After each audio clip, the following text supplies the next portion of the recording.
सुहानी और निशा को सही सलामत हॉस्टल छोड़ने के बाद युवराज ने किसी को कॉल करके सुहानी की कल सुबह तक ना जागने का इंतजाम करने को बोल दिया। रात को 12 बजने में सिर्फ 10 मिनट बाकी थे और सुहानी अब तक कॉलेज नहीं पहुंची थी। युवराज अकेले उस बरगद के पेड़ के सामने खड़ा था और उस लाल धागे को खोलने के लिए आगे बढ़ रहा था, लेकिन तभी उसके कदम खुद ब खुद रुक गए और उसने अपने सामने हवा में झूलते हुए एक साए को देखा। वो काले धुएं की तरह दिखाई दे रहा था और उसका शेप किसी इंसान के जैसा था। घने अंधेरे के बीच वो साया बहुत भयानक दिखाई दे रहा था। तभी युवराज को उस साए की गुर्राती हुई आवाज सुनाई दी, तुम्हारी इतनी हिम्मत कैसे हुई मुझसे टकराने के बारे में सोचने की। उस साए को अपने सामने देखकर युवराज ने बिना कुछ बोले अपना रास्ता बदल लिया और वो तेजी से उस पेड़ की तरफ बढ़ गया। तभी वो काला साया फिर से पेड़ और युवराज के बीच आकर खड़ा हो गया। तो ये देखकर युवराज ने गुस्से से अपनी मुट्ठी कस ली। तभी उस साए ने फिर से गुर्राते हुए कहा, तुम कितनी भी कोशिश कर लो, इसे मुझसे नहीं बचा सकते। इस बात पर युवराज भी गुस्सा दिखाते हुए बोला, तुम उसकी जान ले चुके हो, अब तो इसे आज़ाद कर दो। वो साया फिर से गुर्राते हुए बोला, तुम जानते हो ऐसा नहीं हो सकता। उस साए के ऐसा कहते ही युवराज फिर से उस पेड़ की तरफ बढ़ने की कोशिश करने लगा, लेकिन तभी उसे एहसास हुआ कि अब वो अपने कदम आगे नहीं बढ़ा पा रहा है। उसे ऐसा लग रहा था जैसे उसके पैर जमीन से चिपक गए हो। बहुत कोशिश करने पर भी वो अपनी जगह से हिल नहीं पा रहा था।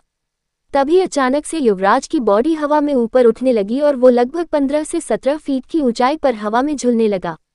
और तभी वो साया युवराज के बिल्कुल करीब आकर बोला, क्या अब भी तुम उस लड़की की आत्मा को आज़ाद करना चाहते हो? युवराज ने जवाब देते हुए कहा, हाँ, और आज मैं उसे आज़ाद करके ही रहूंगा। ये कहते हुए युवराज के चेहरे पर डर का कोई भी भाव नहीं था। उसे देखकर ऐसा लग रहा था जैसे उसे अपनी जिंदगी की कोई परवाह ही नहीं है। वहीं युवराज के ऐसा कहते ही वो अचानक से तेजी से जमीन पर जा गिरा, क्योंकि उस साए ने युवराज को बहुत जोर से नीचे जमीन पर पटक दिया था। जमीन पर गिरते ही युवराज फौरन उठ गया और फिर से उस पेड़ की तरफ बढ़ने लगा। युवराज की हिम्मत देखकर उस साए का गुस्सा और भी बढ़ गया। तभी चलते चलते युवराज जमीन पर जा गिर और वो साया युवराज को घसीटते हुए पुराने रोड के पास लेकर जाने लगा।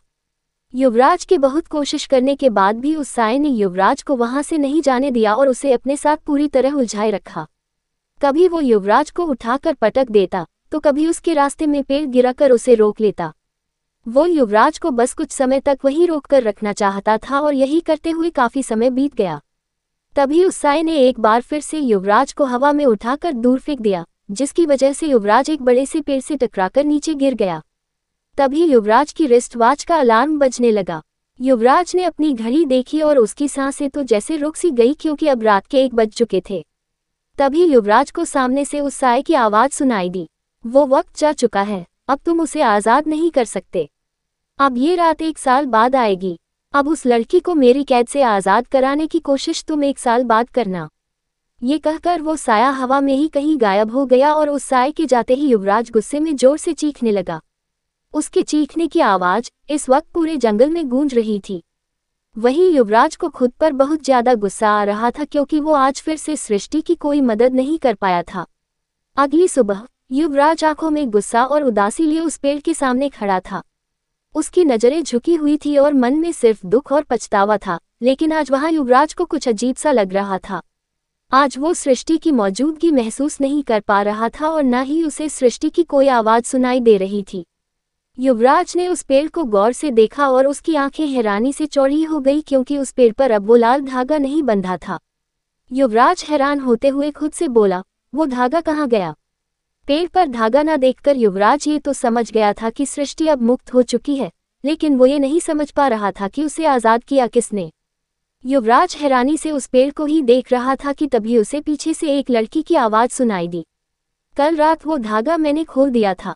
इस आवाज को सुनते ही युवराज ने पीछे मुड़कर देखा तो उसके सामने सुहानी खड़ी थी। सुहानी को देखकर युवराज चौंक गया तो सुहानी उसके पास आकर बोली, युवराज सर, कल रात आप मुझे लेने क्यों नहीं आए? मैंने काफी टाइम तक आपका वेट किया, फिर जब आप नहीं आए तो मैंने खुद ही यहाँ आकर वो लाल धागा खोल दिया। युवराज इस वक्त इतना हैरान था कि वो कुछ बोल ही नहीं पा रहा था। तभी सुहानी आगे बोली, मुझे लगता है कि सृष्टि की आवाज उसका सपना, ये सब मेरा वहम था। अगर वो सब सच होता तो कल रात मैं इतनी आसानी से वो धागा नहीं खोल पाती। शायद मैं सृष्टि की स्टोरी में इतना खो गई थी कि वो सब मुझे दिखाई और सुनाई देने लगा था। कल धागा खोलने के बाद मुझे अच्छी नींद आई और मुझे कोई सपना भी नहीं आया। युवराज अब भी हैरान होकर सुहानी की सारी बातें सुन रहा था। उसके मन में इस समय यही सवाल चल रहा था कि कल नींद की दवा खाने के बाद भी सुहानी यहाँ कैसे पहुँच गई। तभी वो बात को बदलते हुए बोला, अब निशा कैसी है? क्या उसे होश आया? सुहानी एक गहरी सांस लेकर बोली, हाँ, कल रात को उसे होश आया था। वो कुछ अजीब सी बातें कर रही थी। फिर वो मेरा खाना खा गई और फिर से सो गई। उसके बाद अब तक नहीं उठी है। सुहानी की बात सुनकर युवराज को समझ आ गया कि जिस खाने में नींद की दवा मिलाई गई थी उसे निशा ने खा लिया था और कल रात सुहानी को उस साये ने इसलिए नहीं रोका क्योंकि उस वक्त वो साया युवराज के साथ उलझा हुआ था। इसका मतलब उस साये ने सुहानी को धागा खोलते हुए देखा ही नहीं था, इसलिए अब सुहानी को भी उस साये से कोई खतरा नहीं था। युवराज यही सब सोच रहा था कि तभी सुहानी बोली, युवराज सर, आपने बताया नहीं, कल रात आप मुझे लेने क्यों नहीं आए? युवराज अपने ख्यालों से बाहर आया और बहाना बनाते हुए बोला, कल रात मैं सो गया था। I am sorry. इस पर सुहानी ने बस हमम में जवाब दिया और चुपचाप वहां से चली गई। सुहानी को लग रहा था कि सृष्टि की आवाज उसका वहम था और युवराज उसकी ये गलतफहमी बने रहने देना चाहता था, इसलिए उसने सुहानी को कुछ भी सच बताना जरूरी नहीं समझा। अगली सुबह सुहानी, निशा और विवेक कॉलेज कैंपस में खड़े बातें कर रहे थे। तभी एक बड़ी सी ब्लैक कार वहां आकर रुकी और पद्मिनी सिंघानिया उससे बाहर निकली। पद्मिनी के गाड़ी से उतरते ही सबकी नज़र उस पर चली गई और तभी उस कार के दूसरी तरफ से लगभग 55 साल का एक आदमी बाहर निकला। फिर वो दोनों लोग सीधे कॉलेज के अंदर चले गए। तभी उन्हें देखकर सुहानी ने निशा से पूछा, अब ये पद्मिनी सिंघानिया के साथ आदमी कौन आ गया? निशा ने जवाब देते हुए कहा, वो युवराज दीवान के डैड मी यशवंत दीवान है। वो और पद्मिनी हमारे कॉलेज के ओनर है और कुछ लोग तो ये भी कहते हैं कि मिस्टर यशवंत दीवान और पद्मिनी का अफेयर चल रहा है। सुहानी हैरानी से निशा की बातें सुन रही थी कि तभी विवेक बीच में बोला, तुम्हें पता है सुहानी, मिस्टर यशवंत दीवान के बारे में एक स्टोरी बहुत फेमस है। ये सुनकर सुहानी ने क्यूरियस होकर पूछा, कैसी स्टोरी? विवेक ने फुल इंटरेस्ट के साथ बताते हुए कहा, यहाँ के लोग कहते हैं कि कुछ सालों पहले मिस्टर यशवंत दीवान बहुत गरीब हुआ करते थे और फिर उन्हें विशिंग वेल से ये सब शानो शौकत मिली है। ये सुनते ही सुहानी हैरान होते हुए बोली, क्या सच में? तो विवेक ने जवाब देते हुए कहा, यहाँ के लोग तो यही कहते हैं। सुहानी तुरंत अपना अगला सवाल करते हुए बोली, और युवराज सर की मम्मी? विवेक ने उनके बारे में बताते हुए कहा, उनकी मेंटल कंडीशन ठीक नहीं है, उनका ट्रीटमेंट चल रहा है। ये बातें चल ही रही थी तभी एक स्टूडेंट्स भागते हुए कॉलेज कैंपस में आया है और बाकी स्टूडेंट से बोला, कल रात पुरानी रोड पर रोशन का मर्डर हो गया है। उस स्टूडेंट की बात सुनकर वहां खड़े सभी लोग शॉक रह गए। वहीं निशा, सुहानी और विवेक भी उस स्टूडेंट की बात सुनकर हैरानी से एक दूसरे को देखने लगे। तो निशा हैरान होते हुए बोली, कल फिर पुरानी रोड पर मर्डर हुआ? सुहानी निशा की बात को पूरा करते हुए बोली, और आज फिर पद्मिनी सिंघानिया कॉलेज आ गई। सुहानी की बात खत्म होते ही विवेक बोला, तो क्या सच में इन मौतों और पद्मिनी सिंघानिया के बीच कोई कनेक्शन है? ये सोचते हुए वो तीनों आंखें फाड़कर एक दूसरे को देखने लगे। कुछ देर बाद निशा, विवेक और सुहानी कॉलेज के कैंटीन में बैठे थे। उनके सामने प्लेट पर चीज सैंडविच रखा हुआ था, जो निशा का फेवरेट था, लेकिन किसी से भी कुछ खाया नहीं जा रहा था और तीनों खामोशी से बैठकर कुछ सोच रहे हैं। आज पूरे कॉलेज का माहौल कुछ ऐसा ही था। रोशन कॉलेज का 10वां स्टूडेंट था, जिसकी मौत उस विशिंग वेल के पास हुई थी। उन तीनों के बीच की खामोशी को तोड़ते हुए विवेक बोला, यार अब तो मुझे भी लगने लगा है कि पद्मिनी मैम का इन मर्द से कुछ तो कनेक्शन जरूर है। निशा ने भी हामी भरते हुए कहा, अब तो मुझे भी ऐसा ही कुछ लग रहा है। सुहानी अभी भी अपने ही ख्यालों में ही खोई हुई थी, तो ये देखकर विवेक उसे चिढ़ाते हुए बोला, किसके ख्यालों में खोई हो सुहानी? युवराज सर के। विवेक की बात सुनकर निशा चौंक गई और चिढ़ते हुए सुहानी की तरफ देखकर बोली, सुहानी, ये विवेक क्या कह रहा है? तू उस आदमी के ख्यालों में क्यों खोई है? ये सुनकर सुहानी हड़बड़ा गई और विवेक को भी एहसास हो गया कि उसे निशा के सामने ऐसा कुछ नहीं कहना चाहिए था। तभी सुहानी बात को संभालते हुए बोली, निशा तुम्हें याद है जर्नलिस्ट सीमा जी ने हमसे क्या कहा था?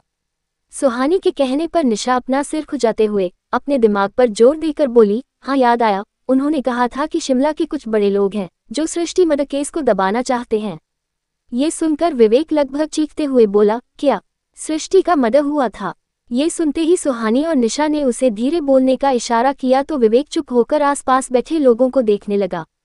तभी सुहानी बात को आगे बढ़ाते हुए निशा से बोली, निशा, सीमा जी जब उन लोगों का नाम बता रही थी तो उन्होंने केवल एक वर्ड कहा था और तभी उनकी तबीयत खराब हो गई थी। तुम्हें याद है उन्होंने क्या कहा था? सुहानी का सवाल सुनकर निशा ने फिर से अपने दिमाग पर जोर दिया और कुछ देर याद करने की कोशिश करने के बाद वो बौखलाते हुए बोली, ओह शिट, कहीं वो पद्मिनी सिंघानिया तो नहीं कहना चाह रही थी। सुहानी घबराकर निशा की आंखों में देखते हुए बोली, हो सकता है। सुहानी की बात सुनकर विवेक बोला, तो तुम ये कहना चाहती हो कि सृष्टि सुसाइड केस को पद्मिनी सिंघानिया दबाना चाहती थी? ये सुनकर सुहानी ने अपना सिर हाँ में हिला दिया तो विवेक हैरान होते हुए बोला, लेकिन वो ऐसा क्यों करेगी? विवेक के इस सवाल पर निशा कुछ सोचते हुए बोली, अब तो इस पजल को सॉल्व करने का सिर्फ एक ही तरीका है। निशा की बात सुनकर सुहानी और विवेक उसे सवालिया नजरों से देखने लगे तो निशा अपनी पूरी हिम्मत जुटाते हुए बोली, सब कुछ उस विशिंग वेल से जुड़ा हुआ है और उस रात के बारे में पता लगाने के लिए हमें उसी विशिंग वेल के पास जाना चाहिए। निशा की ये बात सुनकर सुहानी और विवेक हक्के बक्के रह गए और वो आंखें फाड़कर उसे देखने लगे। डर के मारे विवेक के माथे पर पसीना आने लगा और वो हकलाते हुए बोला, तुम लोग पागल हो गई हो क्या? खुद तो मरना चाहती ही हो और हमें भी मारना चाहती हो। तुम्हें पता है ना, रात में जो कोई भी उस रास्ते पर जाता है वो जिंदा नहीं बचता। विवेक की सवाल सुनकर निशा ने सुहानी की तरफ इशारा करते हुए कहा, सुहानी तो जिंदा बच गई थी ना, इसका मतलब वहां सभी नहीं मरते। ये सुनकर विवेक परेशान सा होकर सुहानी को देखते हुए बोला, सुहानी, ये लड़की पागल हो गई है, चलो यहाँ से चलते हैं। विवेक की बात सुनकर सुहानी कुछ देर खामोश रही और फिर एक गहरी सांस लेकर बोली, मुझे लगता है हमें ये चांस लेना चाहिए। सुहानी की बात सुनकर निशा के चेहरे पर स्माइल आ गई, लेकिन वही विवेक खुद में ही बड़बड़ाते हुए बोला, विवेक भाई, तू भाग ले यहाँ से, वरना दोनों पागल औरतें तुझे मरवा देंगी। विवेक की घबराई हुई हालत देखकर निशा उसे समझाते हुए बोली, तुम चलो या ना चलो, मैं और सुहानी आज रात 10 बजे उस विशिंग वेल के पास जा रहे हैं। हमें अब इन्वेस्टिगेशन करना है। ये कहकर निशा ने सुहानी का हाथ पकड़ा और कैंटीन से बाहर चली गई और विवेक वहां अपना सिर पकड़कर बैठा रह गया। शाम के वक्त ज्यादातर स्टूडेंट्स कॉलेज से जा चुके थे, इसलिए कॉलेज अब लगभग खाली हो गया था। सुहानी भी अपना काम खत्म करके कॉलेज हॉल से गुजर रही थी, लेकिन तभी चलते चलते सुहानी एक स्टोर रूम के दरवाजे के पास से गुजरी और अचानक से उस स्टोर रूम का दरवाजा खुल गया। उस दरवाजे के खुलते ही रूम के अंदर से एक हाथ बाहर निकला और उसने सुहानी को अंदर खींच लिया। सुहानी घबराकर चीख ही रही थी कि तभी एक हाथ ने उसके मुंह को कसकर बंद कर दिया। कौन था सुहानी को स्टोर रूम के अंदर खींचने वाला इंसान? क्या सुहानी फिर से पड़ गई थी किसी मुसीबत में? और आखिर क्या होगा जब निशा और सुहानी जा पहुंच गए विशिंग वेल के पास? कॉलेज से हॉस्टल वापस जा रही सुहानी को अचानक ही किसी ने स्टोर रूम के अंदर खींच लिया, जिसकी वजह से घबराकर सुहानी जोर चीख पड़ी और तभी अचानक से किसी ने उसका मुंह कसकर बंद कर दिया। स्टोर रूम में इस वक्त बिल्कुल अंधेरा था और इसी अंधेरे में सुहानी को किसी ने दीवार से सटाकर खड़े कर दिया और अपने एक हाथ से उसका मुंह बंद कर दिया। सुहानी उसकी पकड़ में छटपटा रही थी और खुद को छुड़ाने की नाकाम कोशिश कर रही थी। तभी उसके चेहरे के सामने एक लाइटर जला और वहां पर कुछ रोशनी दिखाई देने लगी। उस रोशनी में सुहानी को अपने सामने खड़े शख्स का चेहरा दिखाई दिया तो वो शॉक्ड हो गई, क्योंकि सुहानी के सामने इस वक्त युवराज दीवान था, जो उसे बहुत गुस्से से देखते हुए घूरे जा रहा था। युवराज को अपने सामने देखकर सुहानी डरते हुए बोली, युवराज सर आप। तभी युवराज सुहानी की आंखों में देखते हुए बोला, बेवजह अनजानी चीजों को छेड़ना बंद करो, वरना इसकी वो कीमत चुकानी पड़ेगी जो तुम सोच भी नहीं सकती। युवराज के मुंह से ये बात सुनकर सुहानी और भी ज्यादा हैरान रह गई, क्योंकि कुछ दिनों पहले यही बात उससे पद्मिनी सिंघानिया ने भी कही थी। तभी अपनी बात पूरी करते ही युवराज ने सुहानी के मुंह से अपना हाथ हटा लिया और कुछ कदम पीछे हो गया।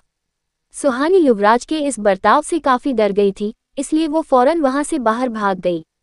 सुहानी के वहां से जाते ही युवराज गुस्से में बड़बड़ाते हुए बोला, जिस रास्ते पर तुम चल रही हो वो तुम्हें मौत के अलावा और कहीं भी लेकर नहीं जाएगा, फिर मैं हर बार तुम्हें उससे बचा भी तो नहीं सकता।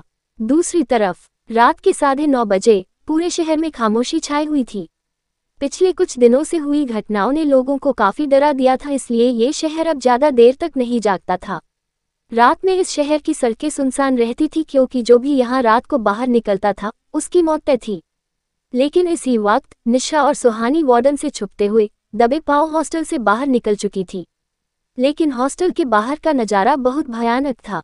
चारों तरफ अंधेरा था और रोशनी के नाम पर लेकिन पेड़ों पर चमकते हुए जुगनू ही दिखाई दे रहे थे। आसपास कोई भी इंसान तो दूर, एक जानवर भी नहीं था। वहीं इस अंधेरे और सन्नाटे में उल्लू की आवाज माहौल को और भी भयानक बना रही थी। पुरानी रोड तो दूर, निशा और सुहानी की एक कदम भी आगे बढ़ाने की हिम्मत नहीं हो रही थी। वो दोनों हॉस्टल के गेट से पास खड़े होकर घबराते हुए वहां का नजारा देख रहे थे।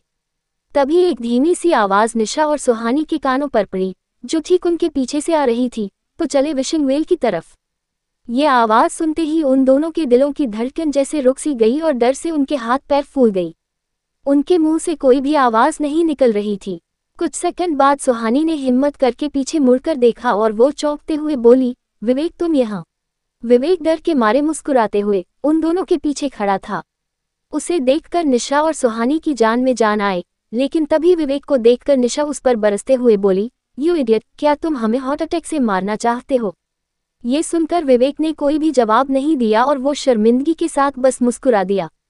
तभी निशा आगे बोली, वैसे तुम तो यहाँ मरने के लिए नहीं आने वाले थे ना, तो क्यों आ गए? ये सुनकर विवेक मुस्कुराते हुए बोला, अगर तुम लड़कियां इतनी हिम्मत दिखा सकती हो तो मैं तो एक लड़का हूं ना, मैं भी तुम्हारे साथ चलूंगा। तो निशा विवेक को ताना मारते हुए बोली, अच्छा लड़की हो, चलो देखते हैं कितनी हिम्मत दिखा पाते हो तुम। आपस में बातें करते हुए वो तीनों हिम्मत करके पुरानी रोड की तरफ चल पड़े। सुहानी, निशा और विवेक सुनसान रास्ते पर चलते जा रहे थे और इस सन्नाटे में उनके कदमों की आहट भी साफ साफ सुनाई दे रही थी। अभी का माहौल इतना खतरनाक था कि हवा के हल्के से झोंके से पत्तियों के हिलने की आवाज तक किसी को भी डराने के लिए काफी थी। तभी विवेक डरते हुए धीमी आवाज में बोला, वैसे मुझे ये कहना तो नहीं चाहिए, लेकिन तुम लोग चाहो तो हम अभी भी वापस जा सकते हैं। ये सुनकर निशा गुस्से में उस पर चिल्लाते हुए बोली, शट अप विवेक, चुपचाप चलते रहो। कुछ देर चलने के बाद तीनों विशिंग वेल के पास पहुंच गए। विशिंग वेल पुरानी रोड से कुछ ही दूरी पर जंगल के अंदर था, लेकिन उस साए के डर से रात को शिमला के लोग विशिंग वेल तो दूर, उस पुरानी रोड के आसपास भी नहीं आते थे। ये विशिंग वेल एक सालों पुराना एक कुआं था, जिसकी रेलिंग बड़े बड़े पुराने पत्थरों से बनाई गई थी। उसकी गहराई के बारे में आज तक कोई भी पता नहीं कर पाया था, क्योंकि जो भी उसके पास जाता था वो कभी जिंदा लौटकर नहीं आता था। इन तीनों की भी विशिंग वेल के पास पहुंचते ही हालत डर से खराब हो गई और तभी निशा उस कुएं को देखते हुए बोली, यार यहाँ आ तो गए, लेकिन आगे का क्या प्लान है? ये सुनते ही सुहानी घबराहट और हैरानी के साथ निशा से बोली, तुम मुझसे क्यों पूछ रही हो? मुझे लगा तुम्हारे पास कोई प्लान होगा। निशा ने जवाब देते हुए कहा, लेकिन मैंने प्लान के बारे में तो कुछ सोचा ही नहीं। उन दोनों की ऐसी बातें सुनकर विवेक चिढ़ते हुए बोला, जब तुम दोनों के पास कोई प्लान ही नहीं था तो हम क्या यहाँ उस साए का दिन बनने आए हैं? इस सवाल पर सुहानी और निशा खामोश रहे, क्योंकि उन दोनों के पास इस सवाल का कोई जवाब नहीं था। लेकिन फिर भी वो तीनों हिम्मत करके धीरे धीरे उस विशिंग वेल के और करीब जाते जा रहे थे। उसके एकदम पास पहुंचते ही वो तीनों अपने अपने फोन की लाइट से उसको चारों तरफ से देखने लगे। तभी उस कुएं के चक्कर लगाते हुए विवेक का एक हाथ विशिंग वेल की रेलिंग पर पड़ गया, जिसकी वजह से वो डरकर चीख पड़ा और उसने अपना हाथ फौरन उस कुएं से दूर हटा लिया।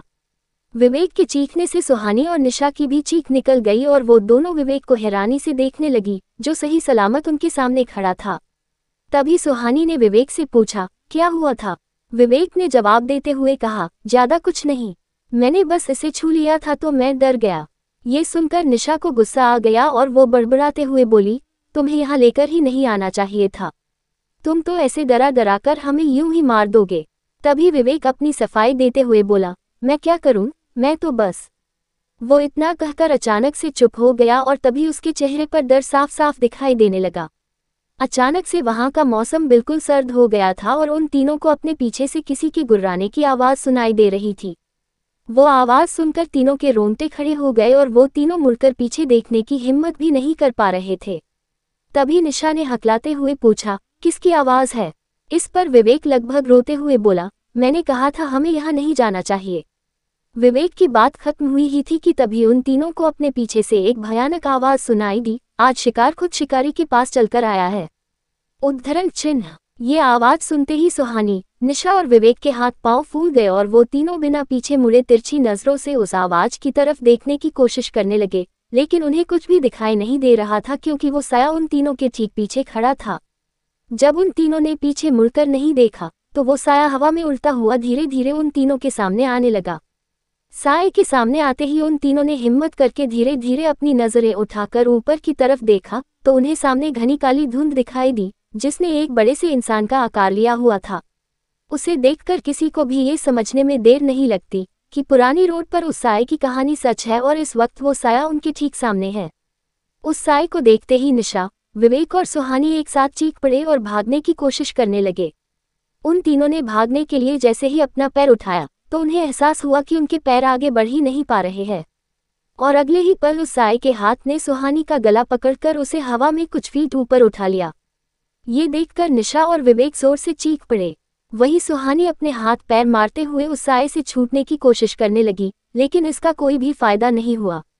निशा और विवेक अभी भी जमीन से ही चिपके हुए थे और चाहकर भी सुहानी की कोई मदद नहीं कर पा रहे थे। सुहानी साए की पकड़ में हवा में छटपटा रही थी और अब धीरे धीरे उसका दम घुटने लगा था। वहीं सुहानी की ऐसी हालत देखकर निशा और विवेक बुरी तरह घबरा गए थे। वो देख रहे थे कि सुहानी की सांसें धीरे धीरे थमती जा रही है, लेकिन वही साए की पकड़ में सुहानी के मन में बस ही उम्मीद थी और उस उम्मीद का नाम था युवराज दीवान। सुहानी सोच रही थी कि शायद हमेशा की तरह आज भी युवराज आएगा और उसे बचा लेगा, लेकिन आज युवराज वहां नहीं था। तभी सुहानी की ऐसी हालत देखकर विवेक को कुछ याद आया और उसका चेहरा सीरियस हो गया। देखते ही देखते विवेक ने अपनी शर्ट के अंदर से एक लॉकेट निकाला और कुछ देर तक उसे देखने के बाद विवेक ने एक गहरी सांस लेकर उस लॉकेट को साए की तरफ फेंक दिया। वो लॉकेट जैसे ही उस साए से टकराया वैसे ही अचानक से सुहानी नीचे जमीन पर जा गिरी। ये सब होते हुए देखकर ऐसा लगा मानो उस लॉकेट ने साए की पकड़ को कमजोर कर दिया हो और सुहानी उसके हाथों से छूट गई हो। वहीं निशा और विवेक के पैर जो रोड से चिपक गए थे अब वो भी आज़ाद हो चुके थे, इसलिए वो तुरंत ही भागकर सुहानी के पास जा पहुंचे।